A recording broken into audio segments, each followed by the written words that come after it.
Good afternoon, everybody. Great pleasure to be here. I want to thank the organizers for the invitation. Very happy that I can come in here and give you maybe sort of the beginning of all the discussion here, because we talk about food, of transforming plants into very great meals, even maintaining an environment that we just saw before, beautiful pictures. But at the start of all this, there are farmers.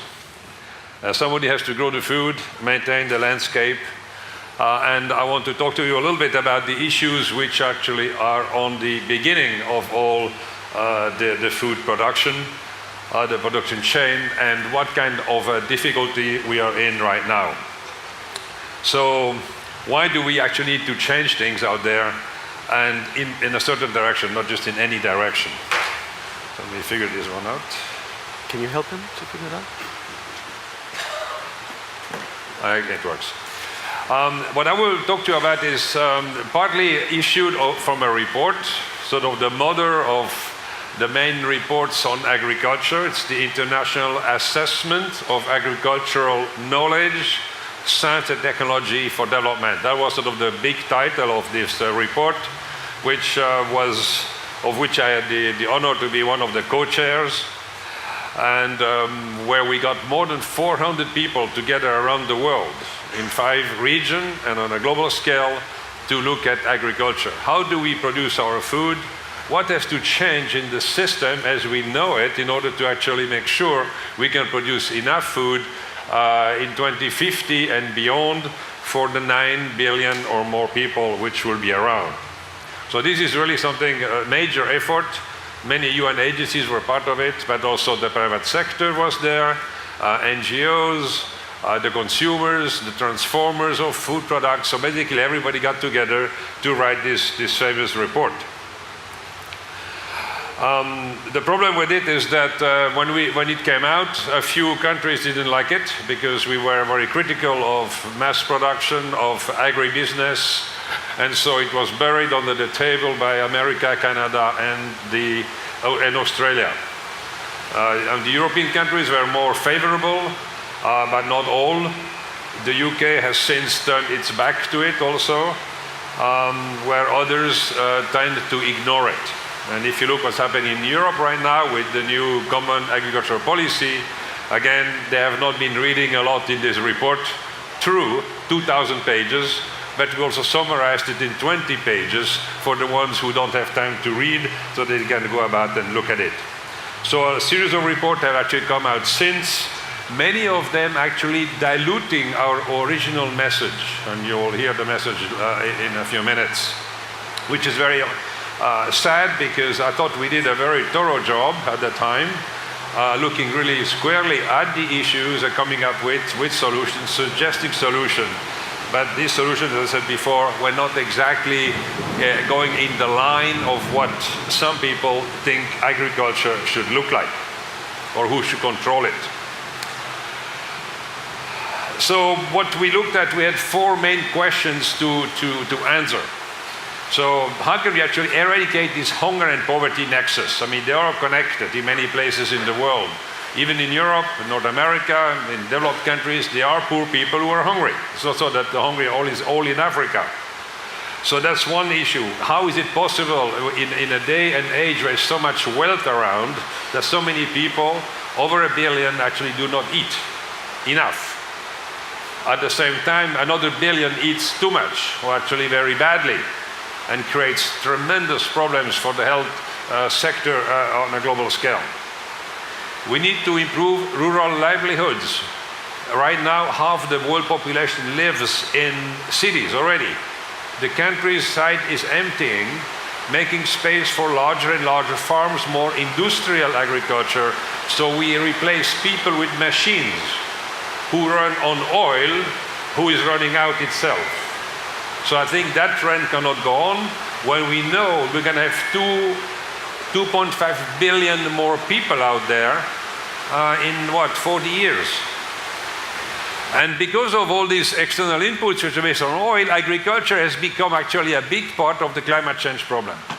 Instead of agriculture being the solution to climate change, because it could actually absorb a lot of the CO2 out there into plant, into food, into the soil, to produce more and better food, it is doing exactly the contrary. It's actually adding 1/3 of the issues in climate change. And so here we can see the kind of problems we're going to end up with in agriculture, in particular the first line, food.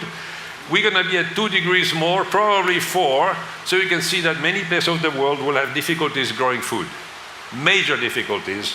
And why? It's because it's higher temperatures, but also a change in the way the water will go. And so the soil, we have a lot of degradation of soils all over the world. And why? It's because of the way we do agriculture, open fields, tilling, which we all know is not the right thing to do, but that's what's happening everywhere. And why? For the sake of large-scale industrial type agriculture. In some places of the world, we cut down the forest to grow more food, which also leads to erosion and soil degradation. We have lost, in the last 50 years, 75% of the agro biodiversity.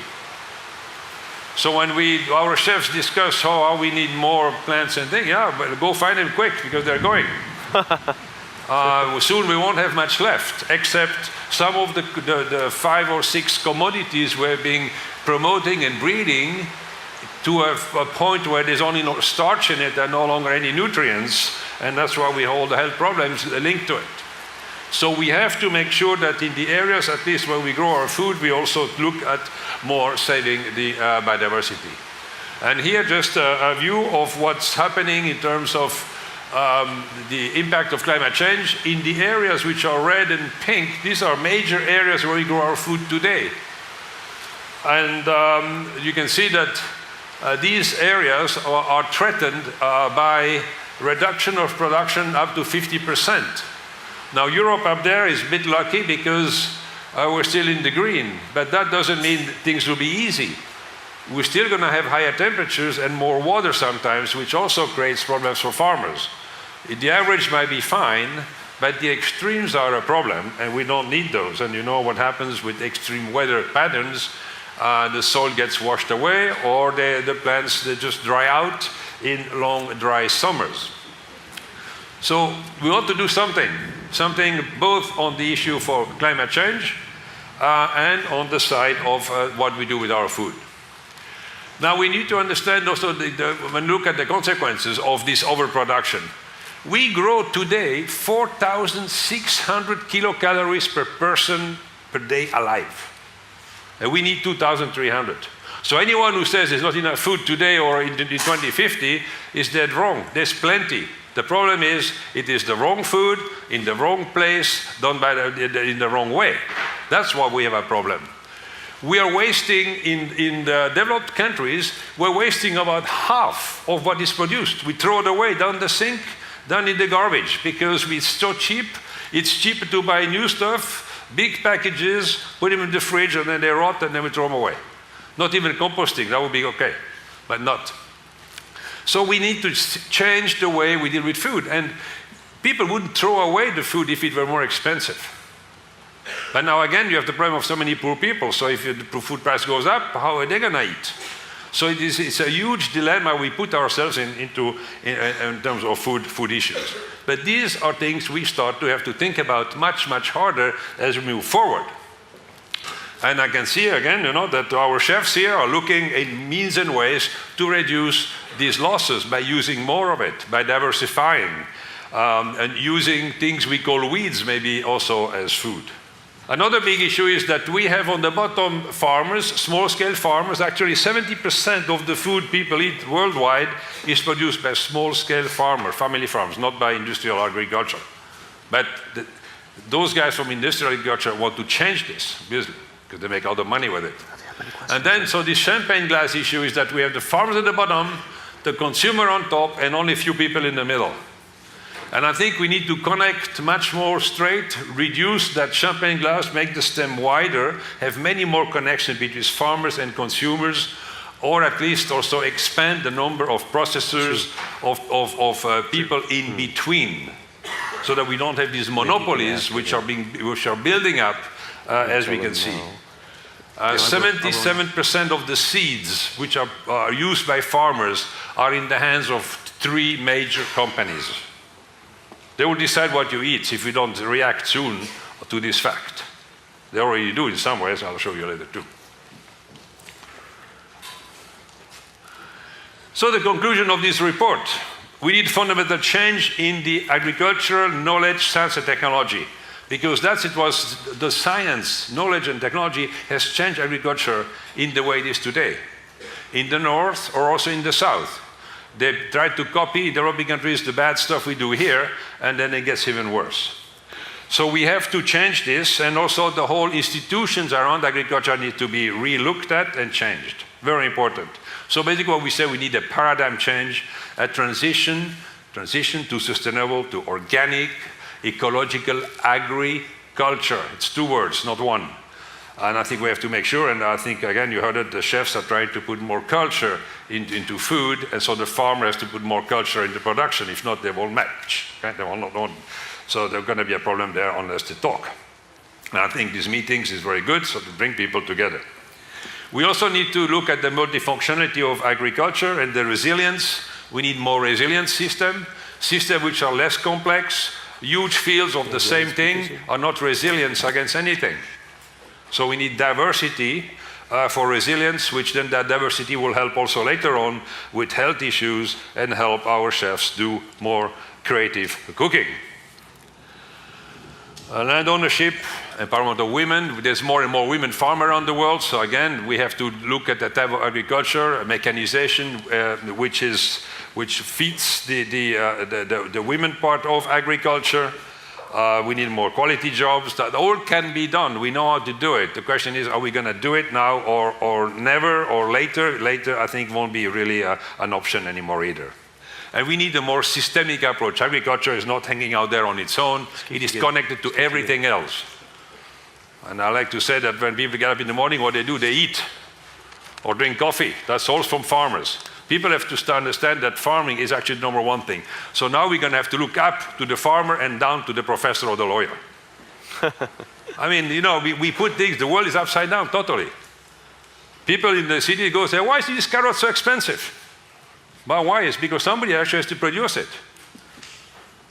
And also the consumption patterns we have are impossible. We need to do less. Now this transition is very important so that we go from this sort of productivist, intensive agriculture to an agriculture which is sustainable, which is durable, which is regenerative.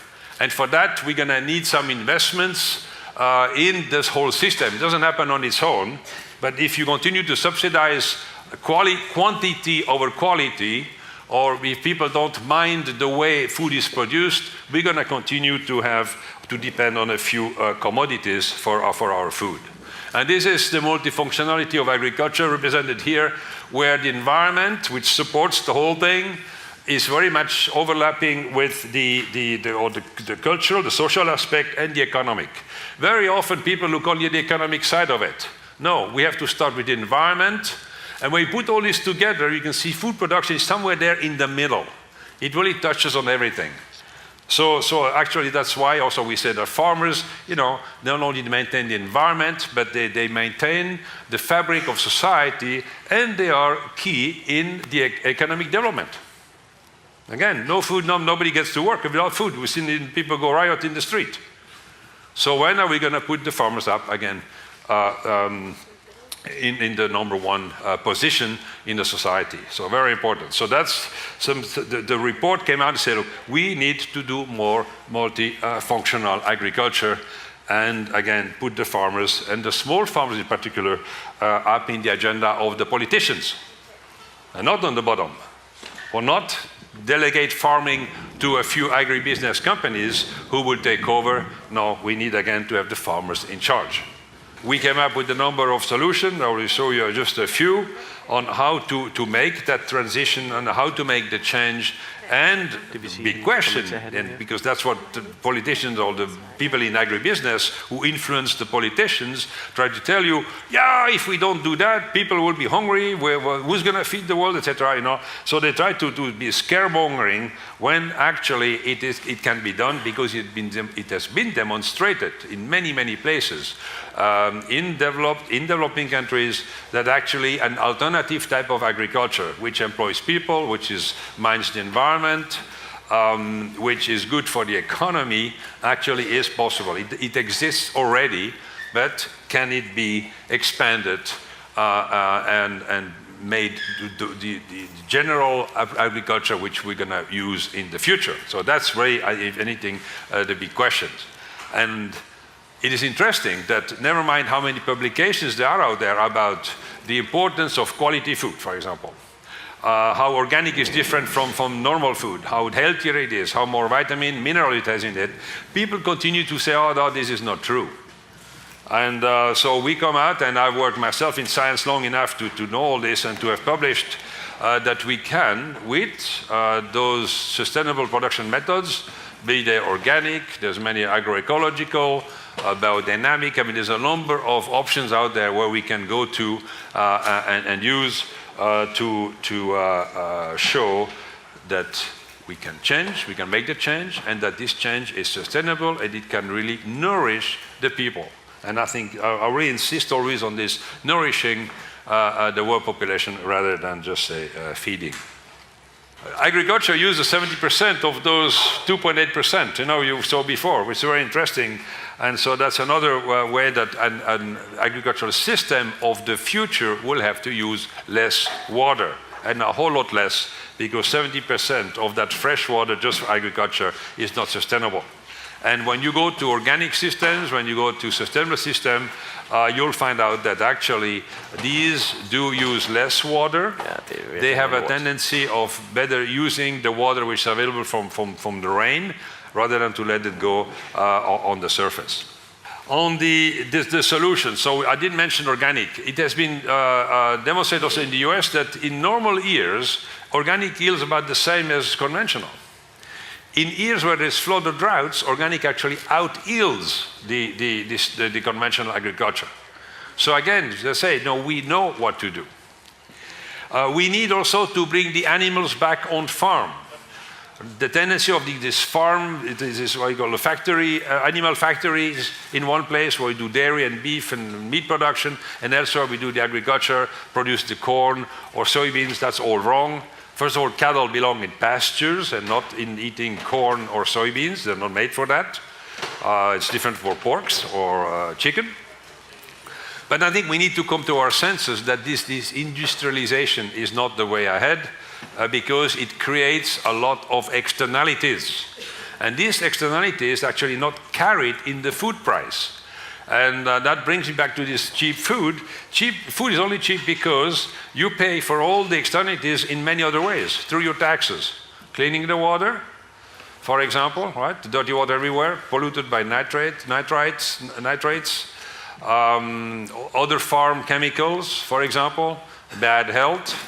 Loss of diversity, of biodiversity. So huge costs are carried by society for the benefit of having cheap food and people overeating in many places of the world. So again, we need to really put these externalities back into the price of the food, which means that meat will be a whole lot more expensive, which will reduce its consumption, just the better, for example. We also need to make sure that we have more diversity. And I think that was the theme here, sort of planting thoughts, and one of those planting thoughts was actually to diversify our food sources. For that, we need more research in alternative crops. And we know from many places in the world, there's been big studies made about alternative cereals, alternative vegetables, alternative fruit and nuts. So all this is actually known, it is out there in ideas. But can we actually transform this into reality? And that's I think, where we need to think a bit harder how we do our new investments in agricultural research.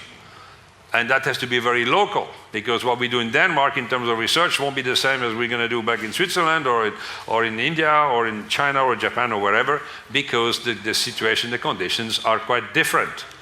And we want to start to look at what is local, what grows well under those circumstances, and what is of the quality required for a better nutrition. So again, all this is part of these new ideas which were promoted with the report when changing agriculture. Changing the system is not only growing things differently, but it's growing different things. Animals also, we need to widen up the spectrum of the animals we have out there. This is a potato park at 4,000 meters in Peru, near Cusco, where more than 240 varieties of potatoes are maintained by those farmers. They come in all shapes, colors, and qualities. Very important, it is also linked to the culture. So you can see how culture actually links to the conservation of agricultural biodiversity.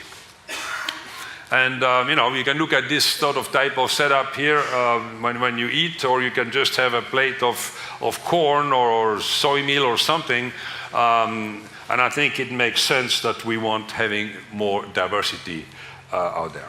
Also because in the resilience issue, if you have more different crops growing, you will have less problems with diseases, with insects. They love those fields, which is only one thing, over-fertilized, very good stuff to eat. So again, we need to think differently. And still a few words on this biotech and genetic engineering issue, because Europe has been debating this forever. The consumers don't want GMOs, but in Brussels people still keep talking about it. And why? Is because Bayer and Monsanto, Syngenta are very strongly pushing there to lift the ban on GM crops and push for the release and the growing of these crops. From a recent, and so what's going to happen is that you can see the number of varieties available in 95 in a catalog, where 95 were 100 in the US. Today there's about 1 or 2 varieties available, which means that the farmers has less choices, and so the consumer has less choices. And it's all controlled by a very few number of companies. And so more and more, everything will be controlled, and we expose ourselves to tremendous risks, because these varieties are all clones, whatever is left. So one disease comes, everything goes down. One bug comes, everything goes down. And so that's why I think we're taking enormous risks going into the direction which many are trying to push us. If you want to go green, not that simple, because green agriculture and organic or agroecology is something which requires knowledge. It's easy to go out there and just take the tractor, go prepare the field, and then take the bag of seeds, take the bag of fertilizer, bag of pesticides, and finished. That's the agriculture which is being promoted. Anyone can do that.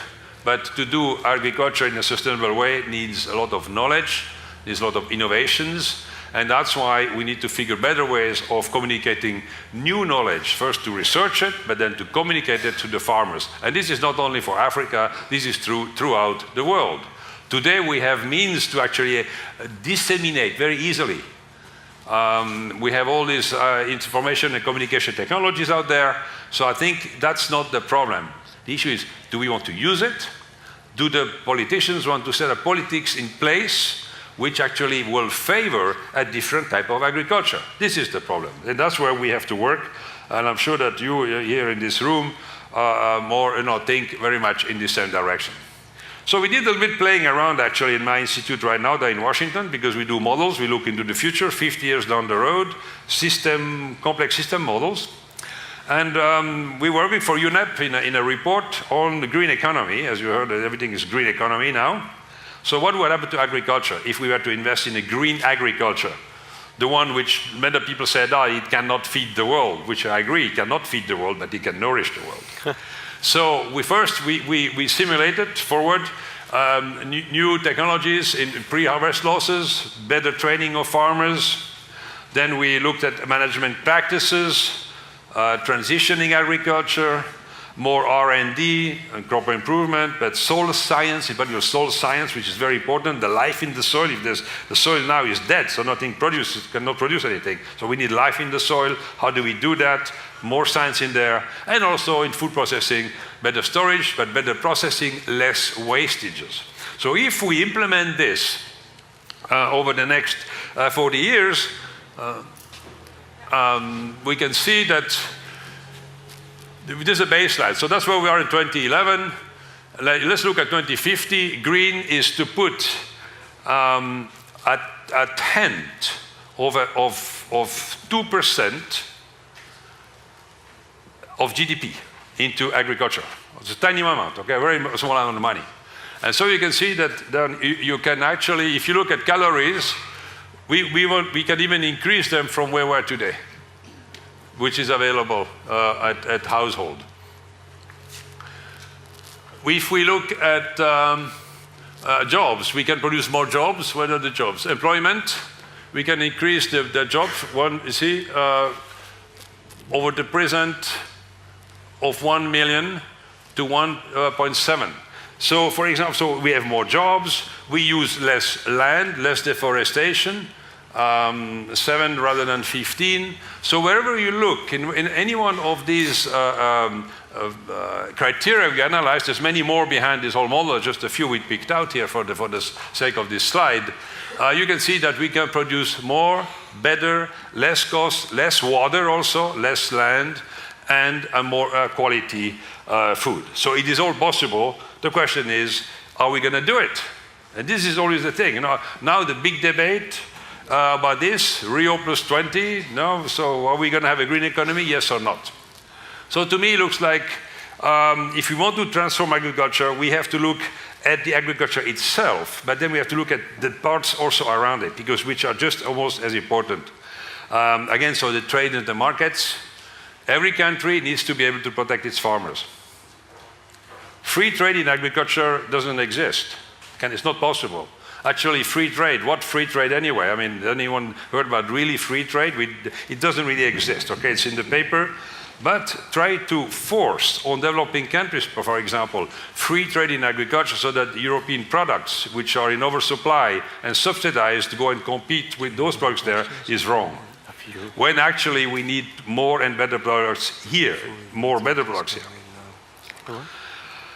The whole quality control issue is important if we want to because you've seen, or food safety issues, so that's all something which is linked to the way we grow our food. Again, smaller farms will be more able to do all this very well.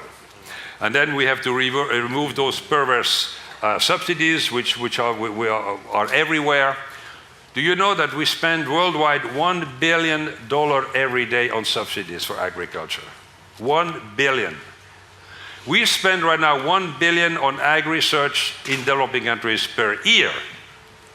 And then people think, oh, they're going to put like another billion to solve the problems. It will never do, because we put so much in doing the wrong thing in those perverse subsidies, which you all pay via taxes. And I would suggest that it's better that you pay a bit more for the food at the true price, and then you decide what you want to buy, how much you want to eat, and what you want to eat, rather than to have the state and the government decide for you because of the subsidies. But to change this is extremely complicated, because farmers have big lobbies, the big farmers in particular, and so to look at this is going to be quite difficult. So the externalities issue, I addressed this earlier a little bit, has to be there. And again, the money of subsidies should go to this transition from where we are today to a system which is much more sustainable. So are we going to get there? So I want to finish with a quote here from Einstein, that you cannot solve the problem with the same thinking that created it. And we are still in the old thinking mode. And I think it's time that we change. And I think here, planting thoughts, I think is the right environment here to start to try to think different. And if we think different, things will change. And again, I'm very happy to have been here, to be able to present this, and also to listen to other presentations, because I think it's really very, very timely to have such symposium here to discuss food, because the consumers in the end will control what the farmer does. If you stop buying the bad stuff, farmers won't produce it. But if consumers keep wanting a lot of cheap food and don't care where it comes from and how it's produced, the detriment of the environment, of the social and cultural fabric, then things will go on as usual. Thank you very much. Hans, do you stay up here?